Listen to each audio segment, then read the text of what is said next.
সেনাবাহিনীর যে বার্তায় ভাগ্য নির্ধারণ হয় শেখ হাসিনার, রয়টার্সের বিশেষ প্রতিবেদন। গণ আন্দোলনের মুখে পদত্যাগ করে দেশ ছাড়তে বাধ্য হন শেখ হাসিনা। আন্দোলনের উত্তাল পরিস্থিতিতে সেনাবাহিনীর একটি বার্তায় তার ভাগ্য নির্ধারণ হয়ে যায়। বুধবার বার্তা সংস্থা রয়টার্সের এক প্রতিবেদনে এ তথ্য উঠে এসেছে। প্রতিবেদনে বলা হয়েছে, দেশ ছাড়ার আগের রাতে জেনারেলদের নিয়ে বৈঠক করেন সেনাপ্রধান জেনারেল ওয়াকারুজ্জামান। এ বৈঠকে কারফিউ বলবৎ রাখতে সেনারা বেসামরিক লোকদের উপর গুলি না চালানোর সিদ্ধান্ত নেন। বৈঠকের সম্পর্কে অবগত দুটি সূত্র এই তথ্য জানিয়েছে।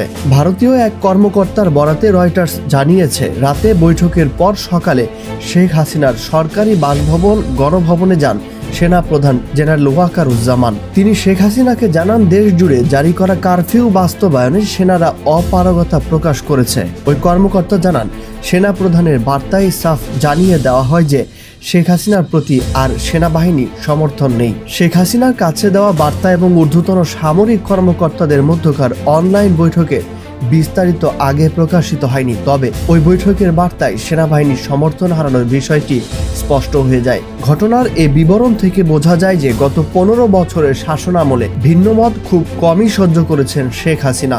সোমবার তিনি ভারতে পালিয়ে যাওয়ার মাধ্যমে তার বিশৃঙ্খল শাসনকাল আকস্মিকভাবে শেষ হয়ে যায়। গত রোববার আন্দোলনকারীদের সঙ্গে দেশব্যাপী সংঘর্ষ হয়। এতে অন্তত 91 জন প্রাণ হারায় এবং শতাধিক লোক আহত হন। এ ঘটনার পর দেশব্যাপী অনির্দিষ্টকালের কারফিউ জারি করা হয়। গত জুলাই মাসে শুরু হওয়া বিক্ষোভের সবচেয়ে প্রাণঘাতী দিন ছিল এটি। রোববার সন্ধ্যায় সেনাবাহিনীর মুখপাত্র লেফটেন্যান্ট কর্নেল সামিউদ্দৌলা চৌধুরী আলোচনার বিষয়টি নিশ্চিত করেন। তিনি এই বৈঠককে হালনাগাদ তথ্য নিতে যে কোনো বিশৃঙ্খলার পর নিয়মিত বৈঠক হিসেবে উল্লেখ করেন। তবে বৈঠকের সিদ্ধান্ত নিয়ে আরও প্রশ্ন করা হলে তার বিস্তারিত তিনি জানাননি।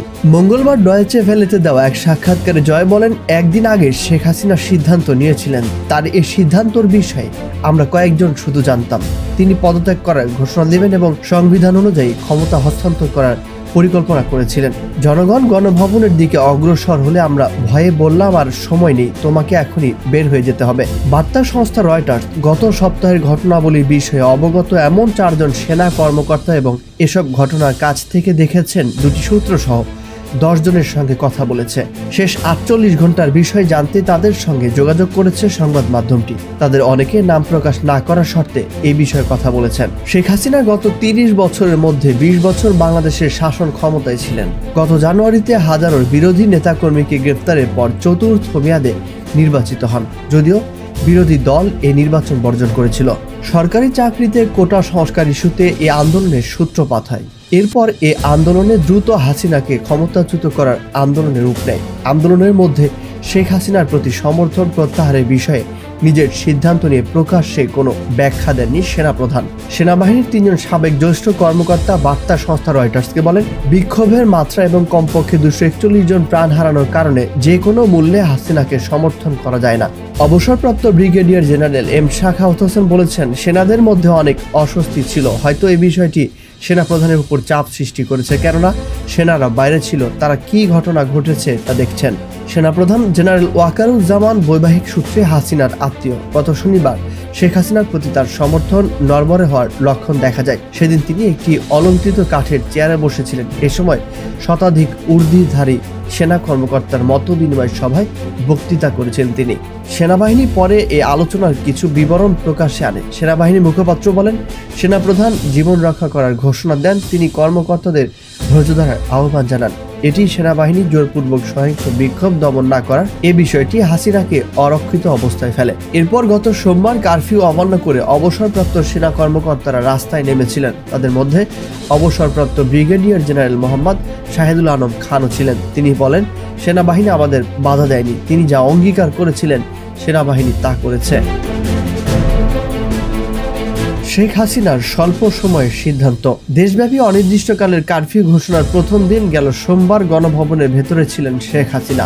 প্রধানমন্ত্রীর সরকারি বাসভবন হিসেবে ব্যবহৃত এই প্রাসাদটি রাজধানীর অন্যতম সুরক্ষিত কমপ্লেক্স। আন্দোলনের সময় রাজপথে হাজার হাজার লোকজন জড়ো হয়েছিলেন। শেখ হাসিনাকে ক্ষমতাচ্যুত করার জন্য আন্দোলনের সাড়া দিয়ে লাখো মানুষ শহরের কেন্দ্রস্থলের দিকে যাত্রা শুরু করেন। ভারতীয় কর্মকর্তা এ বিষয়ে অবগত 2 জন বাংলাদেশি জানিয়েছেন, পরিস্থিতি নিয়ন্ত্রণের বাইরে চলে যাওয়ায় সোমবার সকালে দেশ ছেড়ে পালানোর সিদ্ধান্ত নেন শেখ হাসিনা। দেশীয় একটি সূত্র জানিয়েছে শেখ হাসিনার বোন শেখ রেহানা তখন ঢাকায় ছিলেন।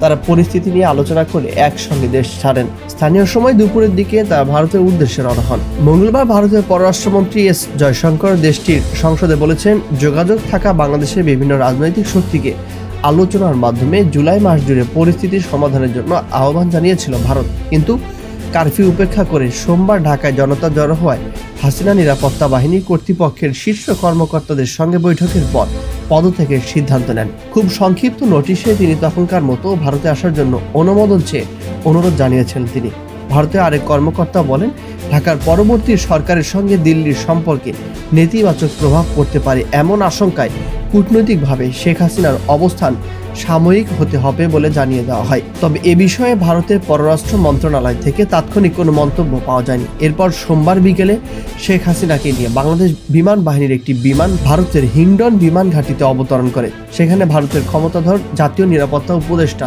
অজিত দোভাল শেখ হাসিনার সঙ্গে সাক্ষাৎ করেন। 1975 সালে বঙ্গবন্ধু শেখ মুজিবুর রহমান মারা যাওয়ার পর তখনও শেখ হাসিনা কয়েক বছর ভারতে আশ্রয় নিয়েছিলেন। এই সময় ভারতের রাজনৈতিক অভিজাতদের সঙ্গে গভীর সম্পর্ক তৈরি করেছিলেন। বাংলাদেশে ফিরে শেখ হাসিনা 1996 সালে ক্ষমতায় আসেন। শেখ হাসিনাকে দেশ ত্যাগের সুযোগ দেওয়ায় অবসরপ্রাপ্ত সেনাদের মধ্যে অসন্তোষ রয়েছে। অবসরপ্রাপ্ত ব্রিগেডিয়ার জেনারেল মোহাম্মদ শাহিদুল আলম খান বলেন, আমি ব্যক্তিগতভাবে মনে করি তাকে নিরাপদে চলে যেতে দেওয়া উচিত ছিল না।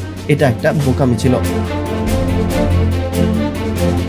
ঠাঁই হচ্ছে না কোথাও হাসিনার গন্তব্যের তালিকায় রয়েছে সৌদি আরব আমিরাত। গত 24 ঘন্টা ধরে ভারতে অবস্থানরত শেখ হাসিনার চূড়ান্ত গন্তব্য কোথায় হবে সেটা নিয়ে অনিশ্চয়তা এখনো কাটেনি। ভারতীয় গণমাধ্যমে বলা হয়েছে, যুক্তরাজ্য ও যুক্তরাষ্ট্রের দরজা আপাতত বন্ধ হয়ে যাওয়ায় তিনি এখন অন্যান্য বিকল্প খুঁজছেন। বুধবার ভারতের গণমাধ্যম দ্য হিন্দু ও টাইমস অফ ইন্ডিয়া এই তথ্য জানিয়েছে। ভারতের গণমাধ্যম দ্য হিন্দু জানিয়েছে, ইতিমধ্যে যুক্তরাজ্যের কাছে রাজনৈতিক আশ্রয় চেয়ে ব্যর্থ হয়েছেন সাবেক প্রধানমন্ত্রী, যার ফলে তিনি এখন সংযুক্ত আরব আমিরাত, সৌদি আরব ও ফিনল্যান্ডে আশ্রয় নেওয়ার কথা ভাবছেন। তবে শেখ হাসিনা কোথাও আশ্রয় চাননি বলে জানিয়েছেন তার ছেলের সজীব ওয়াজেদ জয়। এনডিটিভিকে এই কথা বলেন তিনি। জয় আরও বলেন, আমি ওয়াশিংটনে, খালা লন্ডনে, বোন দিল্লিতে থাকে। আমরা এখনো জানি না তিনি এসব জায়গায় ভ্রমণের মধ্যে থাকতে পারেন। টাইমস অফ ইন্ডিয়া জানিয়েছেন, যেসব দেশে হাসিনার পরিবারের সদস্যরা থাকেন সেখানে ভ্রমণ করতে পারেন, যেমন যুক্তরাষ্ট্র, যুক্তরাজ্য, ফিনল্যান্ড ও ভারত। মঙ্গলবার CNN এর সহযোগী প্রতিষ্ঠান নিউজ 18 বাংলাদেশের বিরোধী দলের সূত্রে বরাত দিয়ে জানায়, হাসিনার ভিসা বাতিল করেছে যুক্তরাষ্ট্র। তবে এই দাবির সত্যতা নিয়ে যুক্তরাষ্ট্র এখনো কোনো মন্তব্য করেনি। ভারতের কর্মকর্তারা জানান, অল্প সময়ের নোটিশে ঢাকা ছেড়ে আসা হাসিনাকে সাময়িক আশ্রয় দিয়েছে নয়াদিল্লি। ভারতের রাজ্যসভা ও লোকসভায় দেওয়া বক্তব্যে ভারতের পররাষ্ট্রমন্ত্রী এস জয়শঙ্কর জানান, ভারতের সঙ্গে ঢাকা কর্তৃপক্ষের যোগাযোগ অব্যাহত রয়েছে। তিনি আরও জানান, বাংলাদেশে ভারতের হাই কমিশনের সঙ্গে দেশটিতে অবস্থানরত ভারতীয় নাগরিকদের যোগাযোগ চলছে। মঙ্গলবার জানা গেছে, আরও কয়েকদিন ভারতে থাকবেন শেখ হাসিনা। তবে কতদিন পর্যন্ত তাকে থাকার অনুমতি দেবে নয়াদিল্লি তা এখনও জানা যায়নি।